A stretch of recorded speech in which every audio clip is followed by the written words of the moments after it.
Hello guys, আসসালামু আলাইকুম। সবাইকে জুম্মা মুবারক।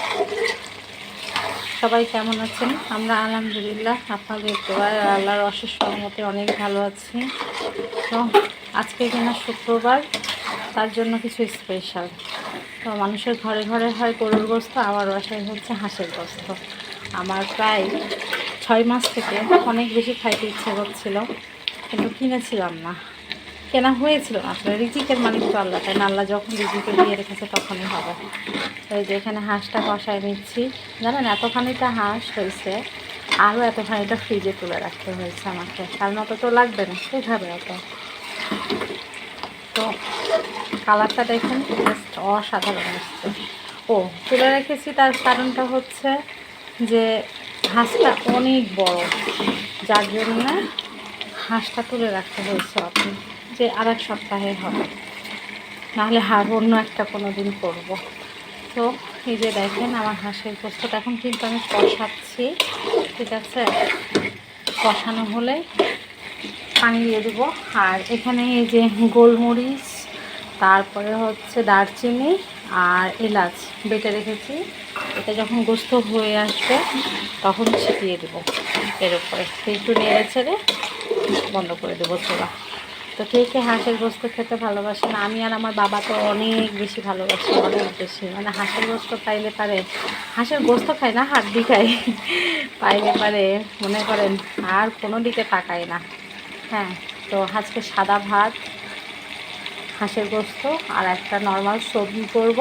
সেই সবজি দিয়ে, আমি সবজি ছাড়া চলতে পারি না অবশ্য, যতই সে আমার ফেভারিট গোস্ত হোক চাহে যাই হোক, আমি মানে গোস্ত থাকলে, মাছ থাকলে আমার সবজি চাই, মাছ দিয়ে আমাকে যদি এগুলোও না দেওয়া হয় তো তাও হচ্ছে আমি সবজি খাবই, মাছ দিয়ে। এত ঘুম আসছে যে রান্নাও করতে পারছি না। আজকে অনেক দেরি হয়ে গেছে, জুম্মার নামাজ শুরু হয়ে গেছে, এখন আমি গোসল করতে পারিনি, আজকে ঘুম থেকে উঠতে একটু দেরি হয়ে গেছে। সবাই পাশে থাকেন। আর আমার হাঁস রান্নাটা কেমন হচ্ছে কমেন্ট বক্সে অবশ্যই জানাবেন সবাই, ঠিক আছে? তো সবাই পাশে থাকেন, দেখেন কী সবজি করছি। তো গাইস, এই দেখেন আমার কষানো কিন্তু কমপ্লিট, খুব সুন্দরভাবে কষানো হয়েছে। এখন এটাতে আমি পানি দিয়ে দেবো। আপনারা আবার এই কয়টা মরিচ দেখে ভাবেন না যে এত অল্প মরিচ কেন, আমি ঝাল না হলে খেতে পারি না। আমাদের বাসায় কি মানে ঝাল লবণটা করা না হলে খাইতে পারে না কেউ। আর হাঁসের গোস্ততেও মানে হচ্ছে ঝাল লবণ করা, ঠিক আছে? তো লবণ লাগবে একটু। আমার মেয়ে দিয়েছে উপকরণগুলো, তাহলে আমি মশলাগুলো দিয়ে দিয়েছি। অবশ্য পেঁয়াজ দেওয়ার সময় লবণ দিয়ে দিয়েছিল বড়টা। আমার কষানো হয়ে গেছে, এখন আমি এটাতে পানি দিয়ে দেবো। এই যে গাইস, আমার গোস্ত হয়ে গেছে। খুব কম সময় লাগলো, কারণ হাঁসটা একদম বাচ্চা হাঁস, জালি হাঁস ছিল, খুবই কম সময় লাগলো।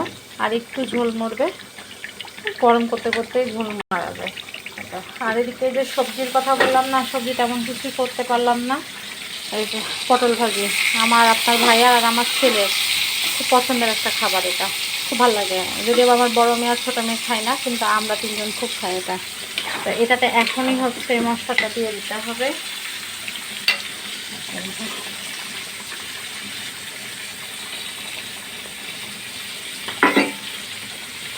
এই জিনিসটা না দিলে একটা আষ্টা গন্ধ বের হয় হাঁসের। আর আমার ইচ্ছা ছিল খড়ি চুলায় রান্না করার হাঁসটা, আসলে সময়ে ফুলিয়ে উঠতে পারলাম না, যার জন্য করতে পারিনি। তবে নেক্সট টাইম ইনশাল্লাহ খড়ির চুলায় রান্না হবে। আর এই যে এইদিকে আর একটা জিনিস রেডি করা হচ্ছে, বিকালের ছোলা, সব রকম ময় মশলা দিয়ে মাখানো হচ্ছে, পেঁয়াজ টেয়াজ সব দিয়ে দেওয়া হয়ে গেছে। এখন ভালোভাবে মাখানো হয়ে গেছে। এই যে পানি দিয়ে দেবো, দিয়ে এটাও বসাই দেবো। এখন না করলে হবে না, পরে আর সময় পাবো না। ভালো করে চারিদিকটা ঘুরিয়ে মুছতে হবে। আর এদিকটা যে ডাল ভিজাই রেখেছি, পেঁয়াজু করব, তার জন্য। মাশাআল্লাহ, কালারটা দেখেছি কি অসাধারণ, অসাধারণ একটা কালার এসছে কিন্তু। হ্যাঁ, এটা কালারটা আসার কারণ হচ্ছে যত আপনি মশলাটাকে কষাবেন ভালোভাবে, তত কালারটা আসবে, ঠিক আছে? মশলা কষানোর উপরে কিন্তু কালার, টেস্ট সব কিছু ডিপেন্ড করে। তো এটা তো হয়ে গেল। দেখেন চুলা যে বন্ধ করে দিয়েছি, তাও টকবক করে ফুটছে। এদিকে আমাদের ভাত কমপ্লিট, এদিকে বসানো হয়ে গেছে বুট। এবার দেখেন জাস্ট কালারটা কি অসাধারণ দেখছেন। তো আমার ছেলেকে পাঞ্জাবির কাপড় গিফট করেছে আর ওর নানা ভাইকে গিফট করেছি। তো নানা ভাই বানিয়ে দিল, তো সেটা পরে আজকে হয়ে গেছে নামাজে। পাতলা কাপড়টা বাটিকের কাপড় আমার খুব পছন্দ হয়েছে, সুন্দর লাগছে ওকে পাঞ্জাবিটা পরে। সাদা ভাত, পোলাও ভাতও না, পোলাও ভাত পছন্দ না কারো সেরকম, মাঝে সাঝে গরুর গোস্ত দিয়ে খাইতে সবাই পছন্দ করে। তো আজকের ভিডিওটা এই পর্যন্ত। সবাই ভালো থাকবেন, সুস্থ থাকবেন, আর আমাদের জন্য বেশি বেশি দোয়া করবেন। আপনাদের জন্য দোয়া রইল। আল্লাহ হাফেজ, আসসালামু আলাইকুম।